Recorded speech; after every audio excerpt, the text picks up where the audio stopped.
สวัสดีค่ะวันนี้เราจะมาเรียน F คีย์บอร์ดใครที่ยังชอนค่ะติดตามอะไรทำไมวะนะ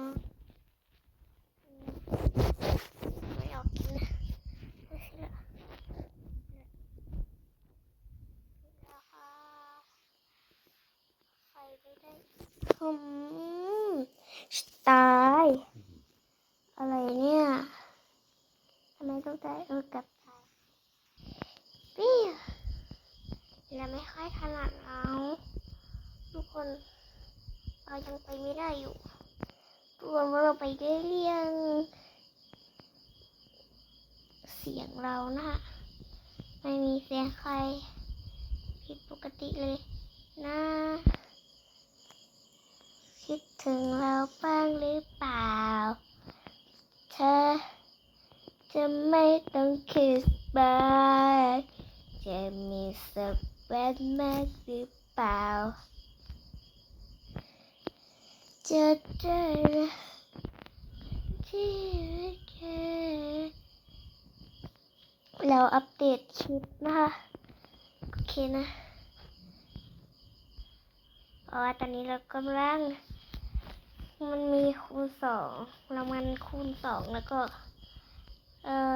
ความเร็วคูณ7มันก็เลยเร็ว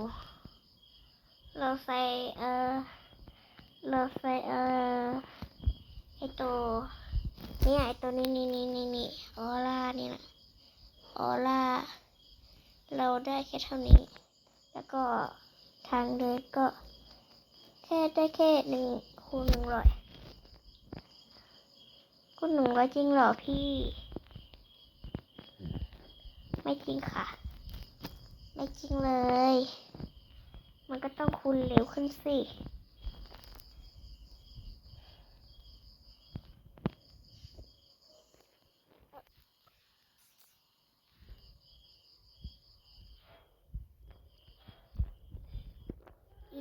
อีกเดี๋ยวต้องค่อยไปนะไม่งั้นตกมันแล้วนี่ดูคนเขาตกทุกคนตกแล้วตก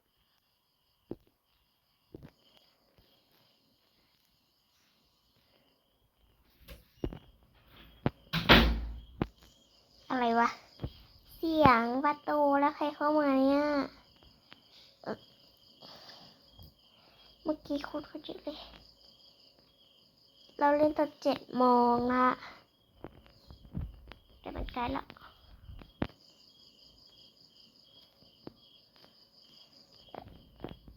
กึมน้ำ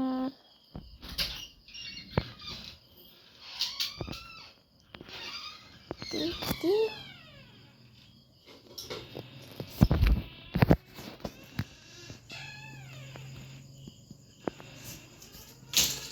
เอ็ดยังวัดยุงเราก็ต้องว่า yes ไม่ได้พูดโอเคนะคะทุกคน เขาขึ้นมายืนทุกวันนี้ไผเฮ็ดหนักตูหันฟ้ามันมีลูวิ่งมาเด็เขายืนเธอเด็ลูวิ่งมาคูณ5โตน่ะได้100K พุ่นได้ความเร็วนะ700K พุ่นโตนะดูดิก็ได้100M กากเนาะ100 M กากเขาแห่งเก็บรางวัลเขามาเก็บรางวัลแห่งเขาแล่แล้วก็ตายแล่แล้วก็โอเคนะ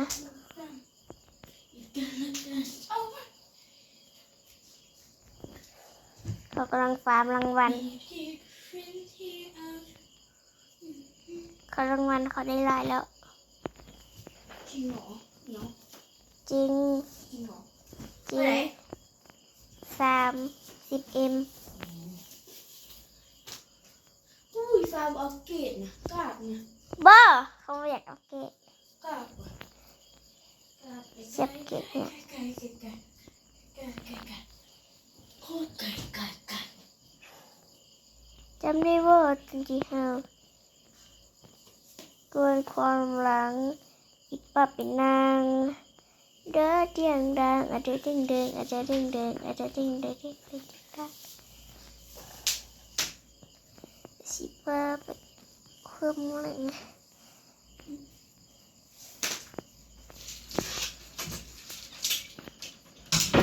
เสียงเราเป็นคนลาวนะคะ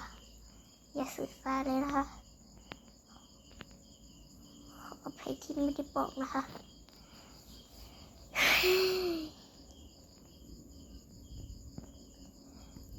เอ้ยเราไม่ได้เติมเกมโล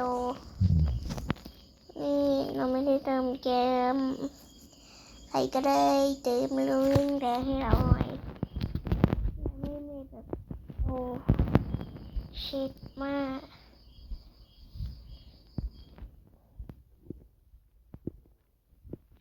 เราก็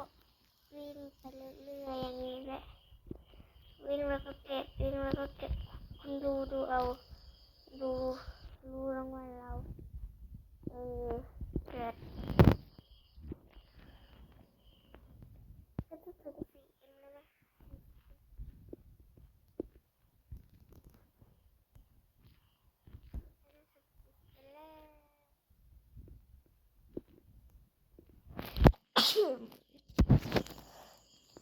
สมัครเมื่อกี้นี้ละครดังเพราะว่าเราอยู่ในห้องเองไม่แหวไปเราก็จะเลเวลเราก็จะ155แล้วถ้า155นี้เราสามารถผ่านนี้ได้ไหมเนี่ยเลเวลแนะนำเลเวล160อุ้ยเลเวลอยู่ข้างเรา67เลยเลือดนี่อันนี้ก็67เลเวลอันนี้เลเวล